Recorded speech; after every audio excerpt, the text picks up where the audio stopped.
Praise the Lord. So mga kapatid, yan, morning revival preview ulit tayo.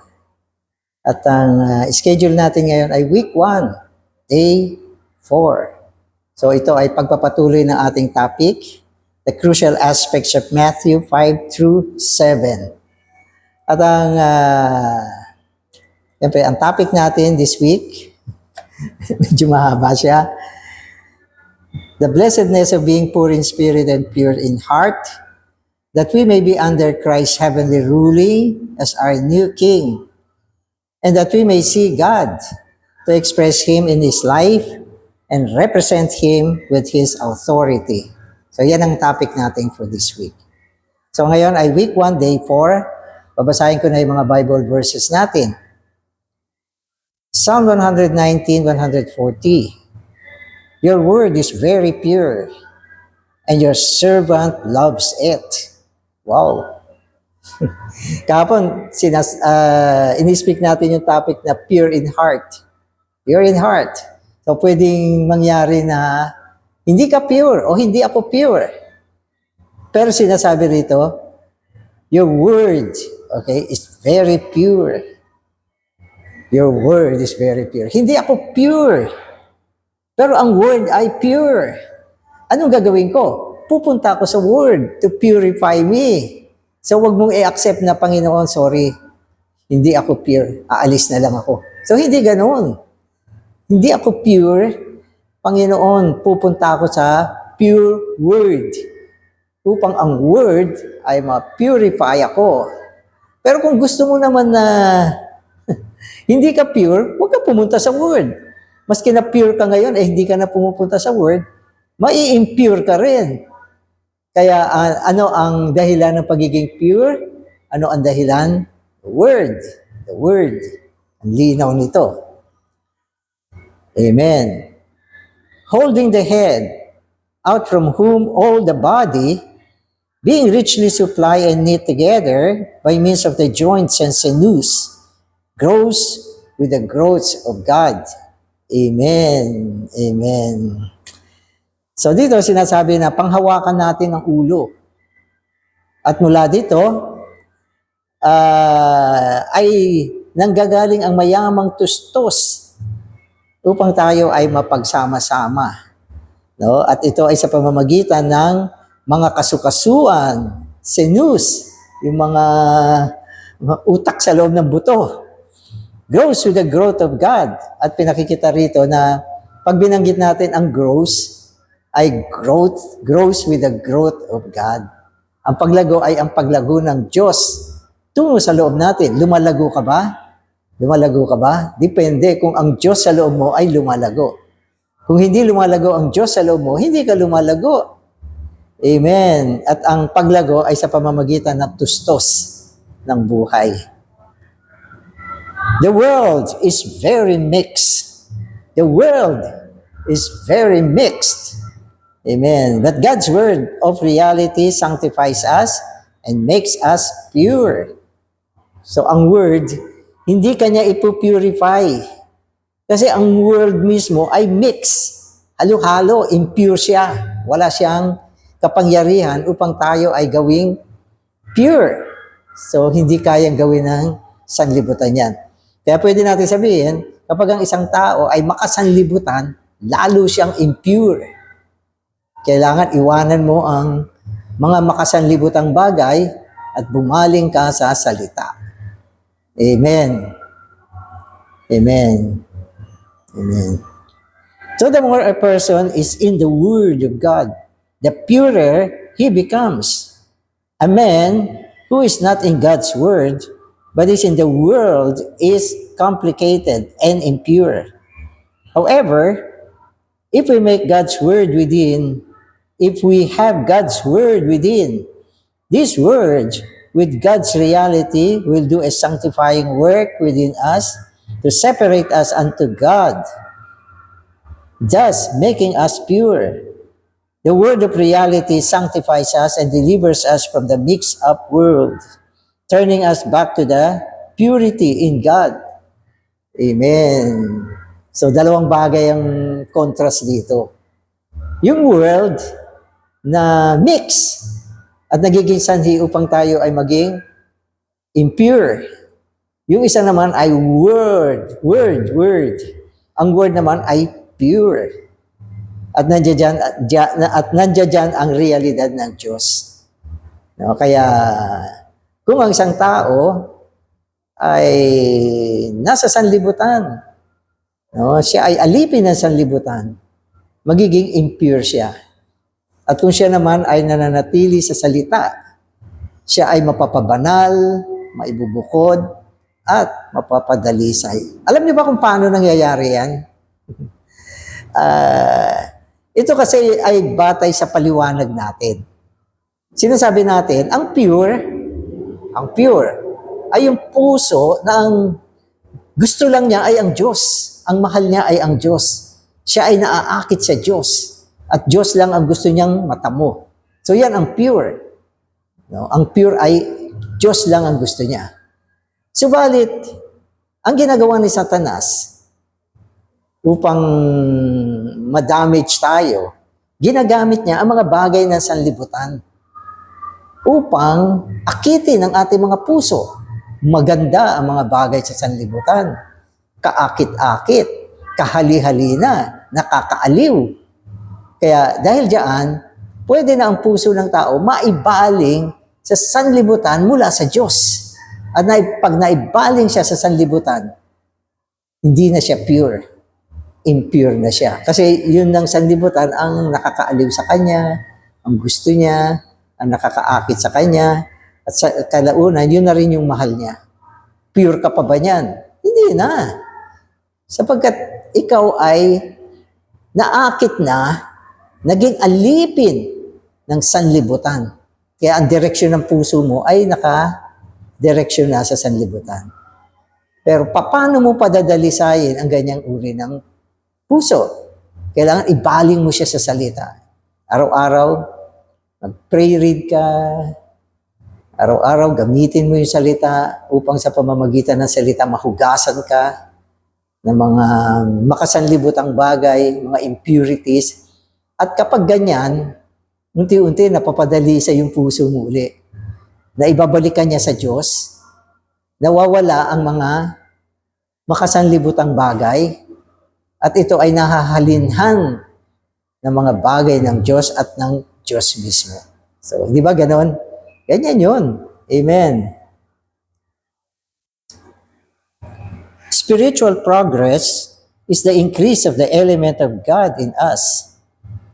If we have made any progress in spiritual matters, then the element of God has increased in us. Amen.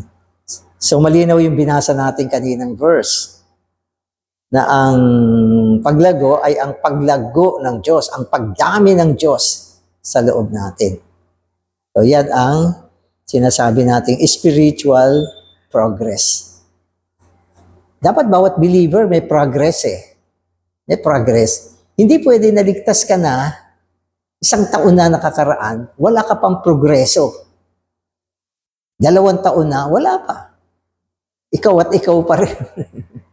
Walang nagbago, wala ka naramdaman ng mga magagandang karanasan, hindi mo naramdaman na nakita mo ang Diyos, hindi mo naramdaman na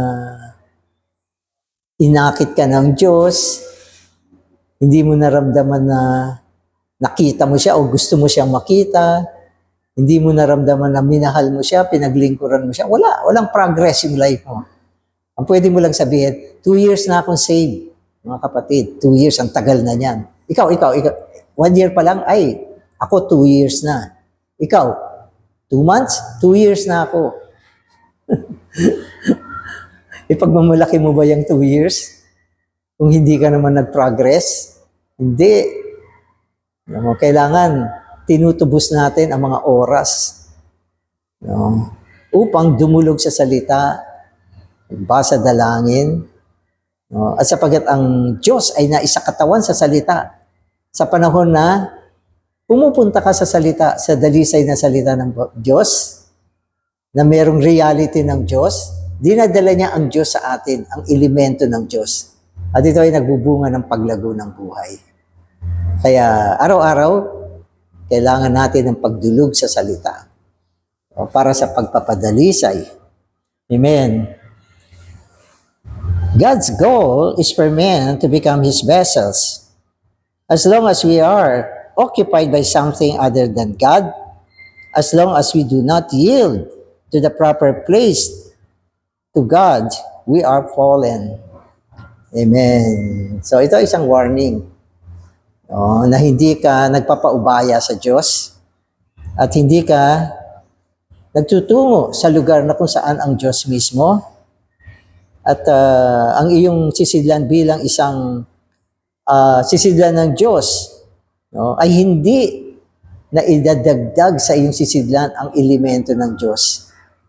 So fallen ka pa rin. Fallen. Marami mga kapatid, fallen pa rin. Sapagkat pagkatapos nilang maligtas, hindi na sila dumudulog sa Diyos. Hindi na sila pumupunta sa salita. Hindi na sila nagpupulong. So matagal na panahon na yan.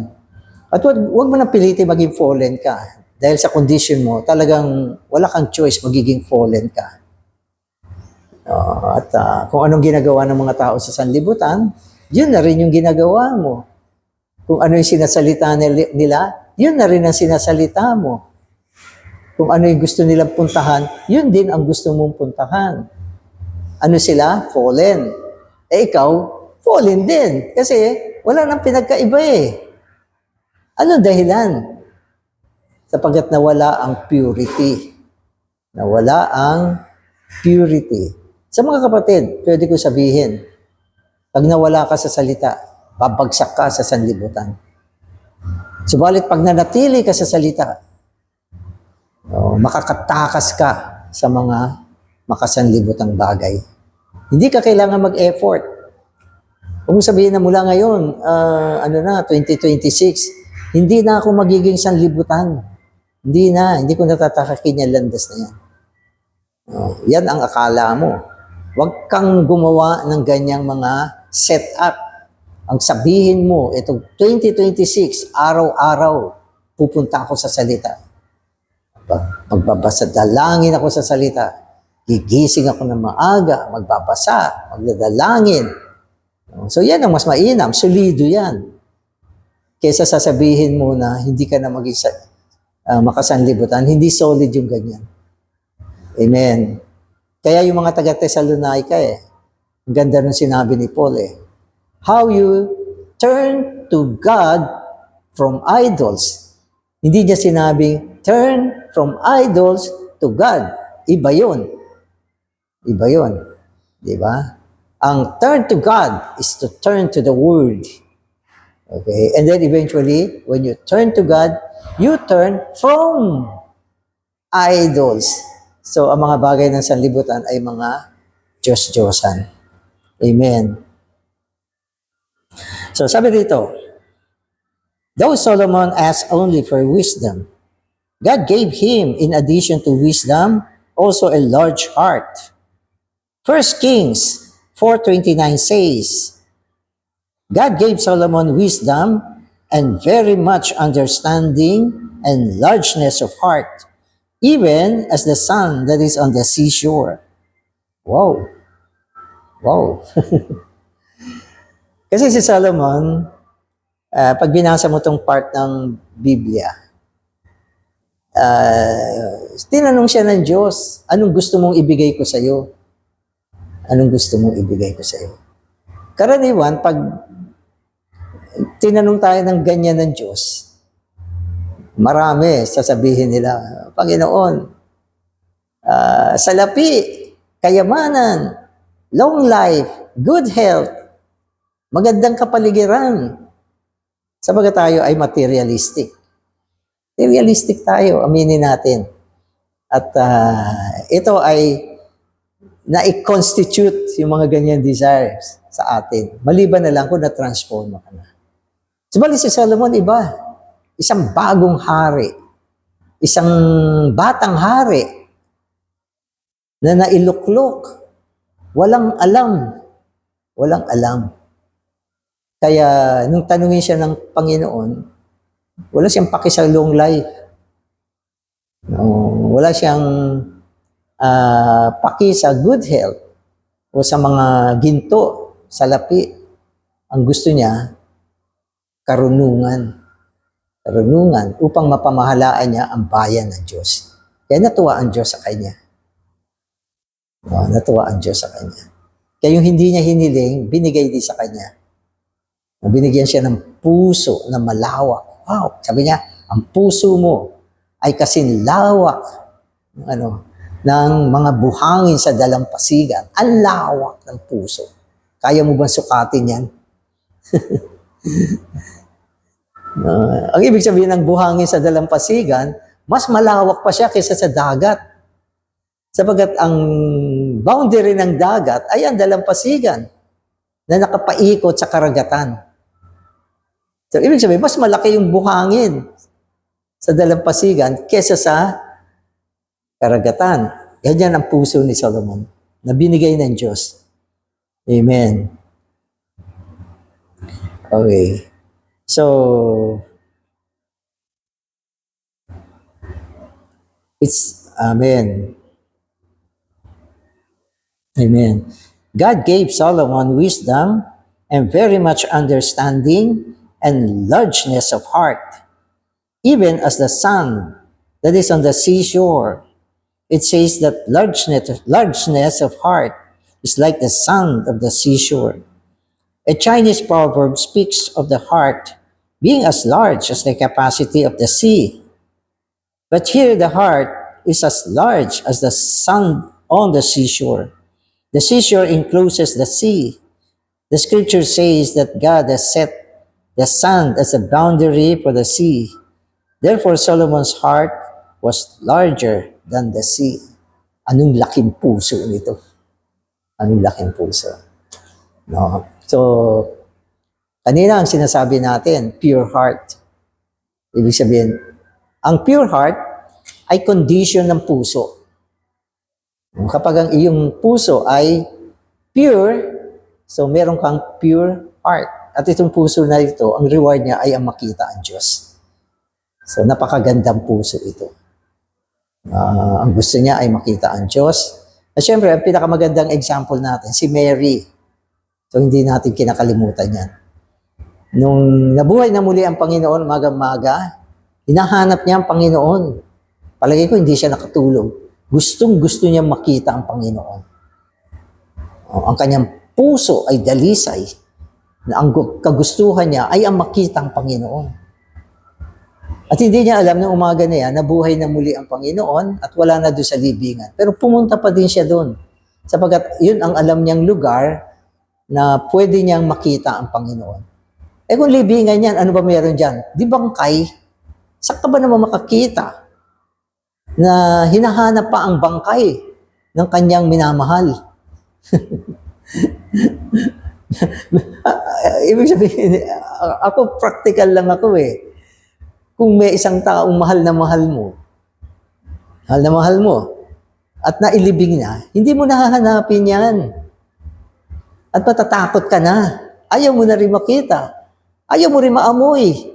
Hindi ba? Bangkay na yan eh. Si Mary, mahal niya ang Panginoon. Alam niya na namatay na ang Panginoon. At alam niya, yun ang libingan ng Panginoon. Pero dahil sa gustong-gusto niya ang Panginoon, wala siyang pakialam. Gusto niya makita ang Panginoon. Nakita ba niya? Nakita ba niya?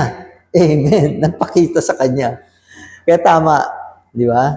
Yung mga pure in heart, they shall see God. Amen. So ngayon, ibig sabihin, ito ang reward natin araw-araw. Oh, Lord Jesus.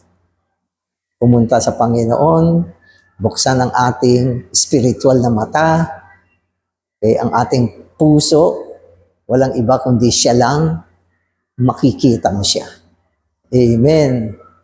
At dito naman sa karagdagan, binanggit yung hindi lang pure na heart, enlarged heart. Enlarged heart. Ano naman ang enlarged heart? Ang puso naman na enlarged, okay, ay sumasagisag sa isang taong matalino. May wisdom So, basahin ko. Amen. At the time when God gave Solomon wisdom, He also gave him a large heart. So, ibig sabihin, yung wisdom, konektado pala sa large heart. Kaya wala tayong wisdom minsan, kasi ang puso natin ay makitid. Makitid. Ang liit. Ang liit. Amen. Nalala ko, isa sa mga karakter na tinuturo sa atin ay large. Okay, we have to be enlarged. Mapalaki. We have to know that all wise ones have large hearts, and everyone with a narrow heart is a foolish person. If you want to be a foolish person, gusto mo bang maging isang mangmang na tao? Gusto mo? Etong gagawin mo, sabi niya. Let me teach you a way. Simply make your heart small. In the same principle, if you enlarge your heart, you will become the wisest person. So, gusto mo maging foolish? Yan ay kabaliktaran ng wise. Foolish ka? Palitin mo yung puso mo. Maliit na puso. Ang equality niyan ay mangmang. Maliit na puso is equals to foolish. Pero pag ang puso mo ay malaki, pinalaki mo, you become the wisest person. Ano ba ang foolish at mangmang? Yun na lang ang tanungin natin. Ano ba ang foolish at mangmang? Para sa akin, okay, ang karunungan, no, pagiging wise ay ang Diyos mismo. Ang mga taong malaki ang puso, pure, malaki. Okay, natatamo nila ang Diyos at ang Diyos ang kanilang karunungan. Amen. Subalit kung makitid ang iyong puso, di ba? Maraming dahilan kung ba't kumikitid ang puso ng tao. Alam niyo minsan, para sa akin, isa sa mga test ng puso natin ay ang mga material na bagay. Ang mga tao makitid ang puso, napakahigpit sa salapi, napakakuripot. Ang laging iniisip nila, saan ako makakatipid? Pagdating sa mga bagay ng Panginoon. No? Iniisip agad nila, saan ako makakamura? Saan ako makakatipid? Pusong maliit. Di ba? O minsan meron love feast. Love feast. Potluck. Alam niyo yung potluck kasi minsan sa love feast. Kanya-kanyang dala. Kanya-kanyang dala. Ibig sabihin yung church hindi magpe-prepare. Ang kakainin ng mga saints ay yung dala mo. Kung ano yung dala mo, yun ang ipapakain mo sa mga saints. And it is a test sa puso mo. Hindi ko sinasabi na yung mga mayayaman, sila yung mga malalaki ang puso. At hindi ko rin sinasabi na yung mahihirap ay maliliit ang puso. Mga kapatid, lahat ng ito ay nakasalalay kung anong klaseng puso meron ka. Pag ang iyong puso, naku, lampis, maghahanda tayo. Teka, ano ba mura ngayon? Ano ba ang matipid? Ano ba ang maliit ang magagastos ko? Maliit ang puso mo. So, sa akin ganyan lang yan. Huwag kayong magalit sa akin. Sinasabi ko lang yan. Pero kung ang puso mo, naku, lampis, ano kaya ang mas gustong-gusto ng mga kapatid? Ano kaya ang mainam para sa kanila? At gaano karami kaya ang kailangan kong ihanda? Kaya mo ba? Kaya mo. Kaya mo. Kaya ka lang nagko-consider ng mga maliliit na bagay dahil ang puso mo ay maliit. Kung malawak ang puso mo, hindi ganyan ang attitude mo. Amen. So, related pa rin ito kung makikita mo ang Diyos o hindi. O hindi. Amen. Sa akin, ganyan lang. Kasi nakita ko rin na marami mga taong matatalino pagdating sa gastusan. Paano nila napapaliit yung gastos nila. Pero, kung personal na life natin, ibig sabihin, mainam din naman niya makatipid tayo.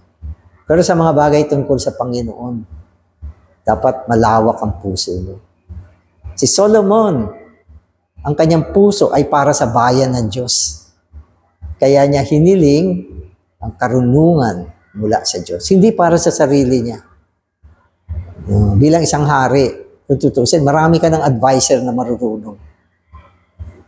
Pero siya mismo ang mamamahala sa bayan ng Diyos, kailangan niya ang karunungan.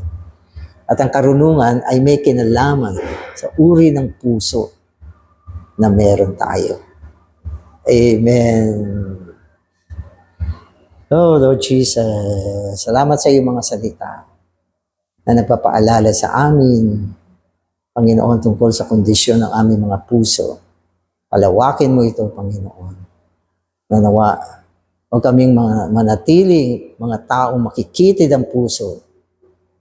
Panginoon, kailangan namin ng karunungan na may kinalaman sa aming mga puso. Salamat, Panginoon, sa iyong salita.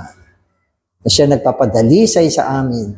Gumagawa, Panginoon, upang padalisayin ang aming mga puso at kami rin ay mailayo mula sa mga makasanglibutang bagay. Amen. Salamat, Panginoon. Amen.